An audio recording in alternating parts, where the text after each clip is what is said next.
That day, all she wanted was a bowl of hot lobster bisque and a peaceful flight first-class seat 1A. Not her first time, everything had been prearranged, as always, the meal, the wine, and the familiar journey. But this time, what was placed on the tray before her was a cold sandwich and a glass of water. No apology, no look of concern, and no one asked why. You might think, probably a system glitch with the meal order. But no, this isn't a story about a mistaken meal. This is a story about being overlooked, about names forgotten, and about the silence not of resignation, but of a woman who had climbed to the top, only to realize the system still wasn't ready to accept her. In this video, we will dive into what really happened on that flight, why polite disrespect can be more dangerous than outright discrimination, and how one woman without shouting, without the media, led an entire airline to change. You won't just hear a story, you'll understand how a system operates. You'll see how timely silence can be more powerful than loud protests. And if you've ever been ignored in a meeting, ever had to explain why you deserve the seat you're in, ever been served last even though you arrived first, then perhaps this story is your story too. Souriez de firmes. Was it you'd come with me onto Flight 917, where a cold sandwich triggered a quiet earthquake, shaking the foundations of the luxury service industry across the globe. And the story begins from seat 1A. So in the past, discrimination was easier to spot. It came through whites-only signs on shop windows, blunt words and unhidden contemptuous stares. But the world has changed. Discrimination today is no longer crude. It comes with a polite smile, a ma'am instead of your name, a substandard meal tray, a nod to the person behind you but not to you, even though you arrive first. It's called microaggressions, behaviors so small, they're hard to pinpoint, yet when accumulated cut deeper than anything else. One, we don't have to look far. Have you ever stepped into a luxury store only to see the staff rush to help a white customer, though you were standing there first, or been in a meeting where everyone is greeted, but when it's your turn, no one extends a handshake? Or like Dr. Grace, a renowned black physician in New York, who walked into a medical conference and was mistaken for the check-in staff. No one insulted her, no one scolded her, they simply didn't see her. Why does it hurt so much? Because it's not a wrong action, it's a wrong system. It makes you question, am I imagining this? It makes you hold back your emotions, afraid of being labeled too sensitive, and it forces you to fight silently, bit by bit, every single day. Sometimes what wounds us isn't the scream. It's the deliberate silence, not the outright rejection, but the way your presence is treated like an error not worth noticing. And that's exactly what happened to the woman in seat 1A that day. No one shouted at her, no one said you will not be served, but the pre-ordered meal never came. Her name was never called, eyes averted explanations, vague as if her presence was a technical glitch. But Celeste Morgan is not the kind of person who lets technical glitches slide. So, let's move on to the next part where she chose not to respond with words but with technology, a tool she herself had created. People often think if you've bought a first-class ticket, you're treated the same as everyone else.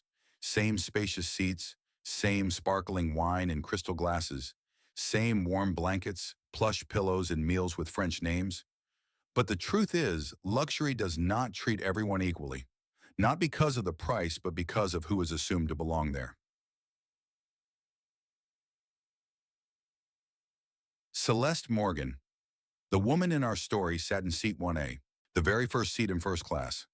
The seat typically reserved for the most privileged, and she was there not by chance, but because she had spent 15 years building a tech company from the ground up. Yet despite placing her meal order 7 days in advance, she was the only one not served a premium meal. There was no friendly greeting like Mr. Malcolm or Mr. Radcliffe. No polite inquiry, would the lady care for more wine? Only a cold tray and no explanation. Chaperone. At that point, it was no longer about service. It was about recognition. At a five-star hotel, staff smile at Mr. Smith but look at you with suspicion. At a luxury store, a sales associate follows your every move not to assist but to monitor, and you start to wonder, I paid the same price. Why am I being treated differently? Because in those luxurious spaces, luxury isn't just about the product or the service. It's defined by who is using it, and far too many systems still cling to an unspoken image. White male, traditionally successful. Sometimes a first-class ticket isn't enough to prove you belong because some systems are still filtering people by prejudice instead of by value. And that doesn't just mean you're served differently. It makes you feel out of place even if you've spent your whole life working to sit in the right place. But Celeste Morgan would not accept that. She didn't argue. She didn't demand. She simply opened her tablet and acted in the one way the system couldn't ignore with data. Anasam. People often assume if someone's silent, it means they're afraid to speak up, or she must be used to this. She'll let it go. But in truth, her silence wasn't surrender. It was a choice, a strategy, a quiet warning. The silence of those who've been overlooked is not the same as the silence of those who don't care. People like Celeste who have been underestimated, mistaken for the assistant in their own boardroom, they've learned how to command a room's attention without ever raising their voice. And that's what she was doing on that flight. Some people, when they stand up, the room changes, not because they're famous, but because they've grown used to being ignored and turned that into power. Gussie Lafont. Resistance doesn't always have to be loud. Not everyone who is silent is staying silent. And sometimes a silence that is chosen carries more weight than 1,000 angry words. Celeste didn't need cheers. She didn't need applause. She only needed the truth and a system that could no longer look away when data began to speak. That's when technology became the language of justice. No microphone, no hashtag, just one woman, steady, deliberate, who knew exactly what she was doing. In the next part, we'll step into the world Celeste knows better than anyone else. A world where data isn't just used to optimize ads, but to expose the quiet biases that have lived too long in silence. While many raise their voices with slogans, Celeste Morgan chose to speak through data because she understood the system can dismiss a complaint. It can make excuses for a shrug, for a so-called accidental denial, but the system cannot argue with evidence. And for Celeste, evidence lives in data, behavior, and traceable history. Right there on that flight, as she placed her hand on the tablet, she didn't open social media. She accessed the internal behavior monitoring system developed by Morgan Tech, the company she had founded and licensed to several partners, including Stratus Air. With just a few taps, Celeste identified the flight attendant who had served her, Rebecca Whitmore. She also saw the internal data, 2 prior customer complaints related to discriminatory behavior, an internal note stating Becky tends to prioritize customers who tip well. And most telling of all, no record of disciplinary action. Data has no bias.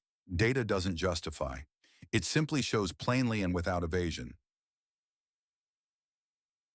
Just like when a researcher reveals that the AI system used for recruitment automatically filters out female applicants simply because they didn't attend traditional technical universities, no one in that company intended to discriminate by gender. But the data showed bias was coded into the algorithm, and the system kept rejecting women logically. Celeste understood that she knew that bias doesn't only live in individuals, it's embedded in how systems are built and how they're allowed to run unchecked. Words can be dismissed, but data is a mirror that doesn't lie. In a world full of excuses and system errors, technology, when used right, can become the most powerful tool for justice. And that was the moment when Celeste did what few dare to do. She issued an emergency audit command while the plane was still in midair. No one heard her speak, but servers in New York were instantly activated. The entire service history of the attendant was pulled. Every time a customer of color was overlooked, every unexplained refusal, all of it began to speak through data. And just like that, from one cold sandwich, an entire chain of misconduct was unearthed. Not through an outburst, but through quiet, irrefutable numbers. So what happens when a system can no longer hide behind oversight? What happens when it's forced to confront the truth it created? Rebecca Whitmore never yelled at anyone. She didn't use rude words. She didn't deny service outright. In fact, Becky looked polished, wore the perfect service smile, and was often rated as professional. But sometimes, those very smiles are the mask of bias.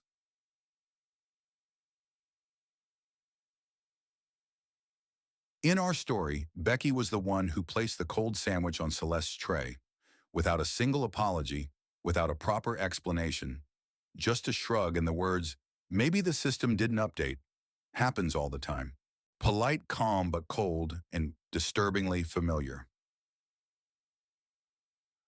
This is what many refer to as the Becky syndrome, an unofficial term but deeply understood by those who've lived through it.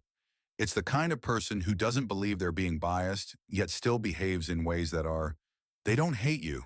They just don't think you belong. Ha de bihas, the server who calls white customers by name, but when it's your turn simply says, "Ma'am, what do you want?" The colleague who insists everyone has the same opportunities yet only recommends people who look familiar. Or the manager who complains about oversensitivity when someone points out a clear pattern of bias.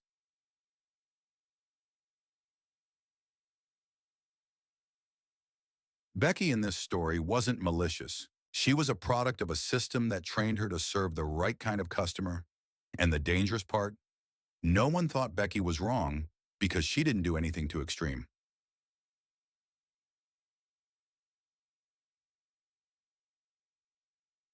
But if we wait until the harm becomes too extreme, how many more people will have to sit in silence, being quietly excluded? Today's discrimination isn't punches, it's avoided glances, vague words, repeated choices that always exclude the same kinds of people. Becky is just one person, but the system allowed her to continue not once, but for years. No warnings, no reviews, no corrections. And that's when Celeste's silence, Morgan text data, and those seemingly soulless numbers began to expose the true face of so-called professionalism. Not everyone is racist, not everyone means harm, and not everyone does wrong. But when every wrongful act is met with just a shrug, then the problem is no longer a person, it has become a systemic disease. Stratus Air wasn't lacking in procedures. They had codes of conduct, they had service standards, they had banners reading respect, professionalism, equality posted in every meeting room. And yet, when two complaints were filed about Becky, no one followed up. When internal emails showed disrespectful wording toward customers of color, no one raised a flag. When a VIP passenger was treated like an ordinary traveler, people just said, "Probably a mix-up." Just one word, the system stayed silent. And the most dangerous thing about indifference is, it doesn't create a sense of guilt. It creates a sense of normalcy, that these things happen all the time. Big show. In companies where reports are sent to the relevant department and disappear, in hospitals where black patients report pain, but doctors write anxiety-related, in schools where high-achieving students of color are labeled aggressive, while their white counterparts are called enthusiastic. Each thing seems too small to argue about, but when every small thing is considered normal, that becomes culture. Samiranino. Betrayal in action is a choice, and when an organization chooses silence repeatedly, it is choosing complicity. Stratus didn't choose discrimination, but they didn't choose to fight it either. And that's why someone like Becky could remain for 6 years, serve thousands of passengers, and leave behind thousands of invisible cuts without anyone questioning it. Sorry, anymore. So, when that is also why, when Celeste sent the emergency audit command, the whole system trembled. Because for the first time, a customer refused to just let it go. For the first time, silence wasn't the end. It was the beginning of a chain reaction. Duri risfakanabranam. So, what happened next? What made a premium airline stop and admit we need to start over?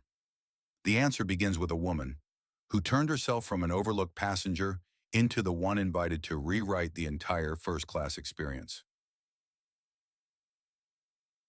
Ada Celeste Morgan boarded that flight as a VIP. Her name was on the priority list. She had been a Diamond Plus member for 10 years. She was the CEO of a billion-dollar tech company. She had bought a first-class ticket and earned every cent of it. But when the plane landed, Celeste was no longer just a passenger.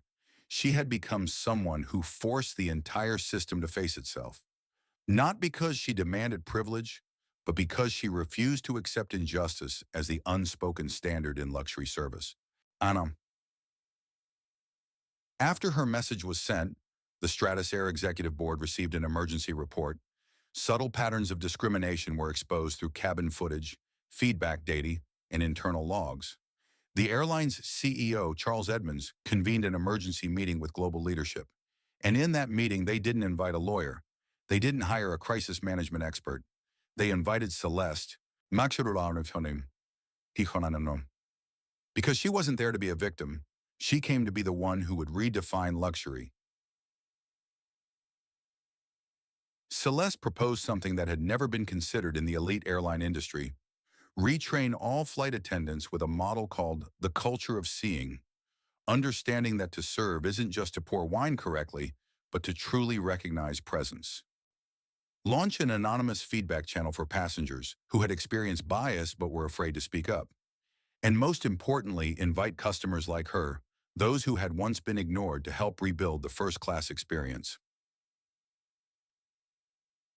When you are resolute enough not to let it go and calm enough not to lose it, even the smallest action can force a system to bow and take a hard look inward.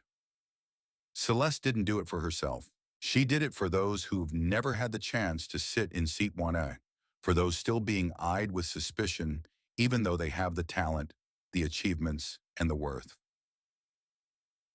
From that moment on, seat 1A was no longer just the front row seat. It became a symbol, a reminder, that true luxury is not in tablecloths or vintage wines. It lies in a space where no one is forgotten. But of course, no matter how just an action may be, if the system doesn't change from within, it risks becoming just another PR move. In the corporate world, everything has a price, even silence.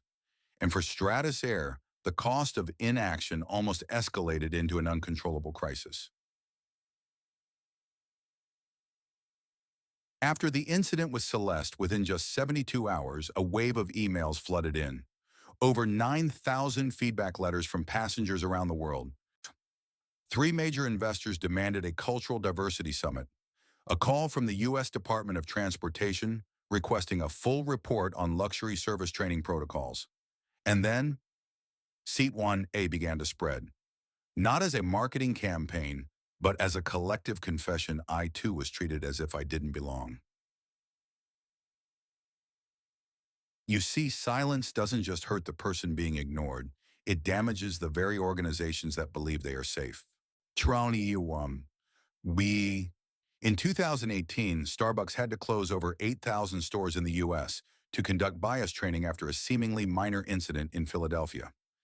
In 2017, United Airlines lost $1.4 billion in market value in just 4 days after a video showed an Asian passenger being dragged off a flight. And now, had Stratus not acted in time, after Celeste's experience, they too might have ended up on the front page, but not for their luxury. True injustice doesn't have to be loud to be dangerous. And if a company doesn't learn how to hear the quiet voices, they will eventually be forced to hear the loud ones from the public, the media, and their own shareholders. Luckily for Stratus, they realized in time that initial silence could still be redeemed through genuine action. Not a formal apology, but a structural reform from the inside out. But real change didn't stop with the airline. It rippled outward to other industries, other customers, and to those who had never dared to speak up before. Once the seat 1A was simply the best spot on the plane, close to the exit, spacious, first to be served, a symbol of privilege, of status, of I belong to the elite. But after Flight 917, seat 1A became something more. It became a symbol, a reminder, and a mirror reflecting thousands of stories once overlooked. After Celeste's story went public, thousands of people began sharing their own experiences under the hashtag #YourSeat1A. A young Indian lawyer recounted how he was asked to reconfirm his business class ticket in front of his white colleagues. A Haitian-born female entrepreneur said that even though she was the keynote speaker at an international conference, the guide mistook her for someone's assistant. And a black mother traveling with her child for the first time shared that a flight attendant refused to give her an extra pillow, even after she asked twice. "There's only one per person, ma'am," the attendant said, while two passengers in front of her had two each. These stories didn't make headline news. No one was fired overnight, but they brought back memories, touched that deep sense of being excluded that so many had felt but never dared to name. And then seat 1A became a signal. Not because Celeste once sat there, but because so many people had once felt not good enough to sit there. For me to want to. Real change doesn't begin on grand stages. It starts in small moments when someone says, "I didn't get the meal I ordered, and I know the system wasn't the reason I was ignored, even though I worked hard to be here." And when those people choose not to stay silent, that small story becomes a spark that lights up hundreds of others. For Neodicon and Raku today on select Stratus flights, you'll find a small brass plaque mounted on seat 1A. It reads, "Reserved for those who refuse to be overlooked." And beneath that, just three words, "We remember you." Tanti Kiini. Key, but the most memorable part isn't the plaque. It's the quiet yet resolute act of someone who refused to be dismissed even over a single meal tray. America Nekawana. So, has the system truly changed? For years, the word premium has been tied to the glittering, first-class tickets, ocean view hotel rooms, meals with caviar and French wine, personalized service for a privileged few. But the real question is, who gets to be considered special? And more importantly, who's been quietly excluded from that definition all along? The story of Celeste Morgan didn't just change Stratus Air. It made the entire luxury service industry take a long, hard look at itself, from airlines and hotels to international conferences and luxury brands. Many businesses began asking uncomfortable but necessary questions. Are we unconsciously serving better to those who look more familiar? Are we aiming for an ideal customer and accidentally excluding everyone else? Are we training staff to serve or to select who deserves to be served?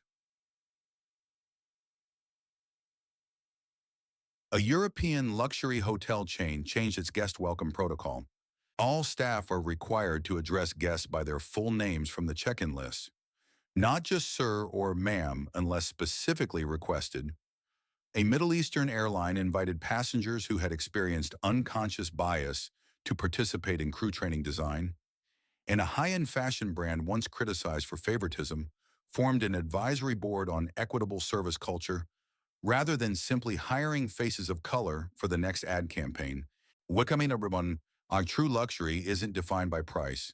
It's defined by how visible you are, by whether you're called by name and treated as a whole human being. No meal is expensive enough. No VIP lounge wide enough if your customer feels conditionally accepted instead of genuinely welcomed. Celeste's story isn't just a wake-up call for Stratus. It's a mirror for every industry to reflect upon. From retail and banking to education and tech, every sector has its own version of Seat 1A. The question is, who's sitting there and who has never even been invited to board?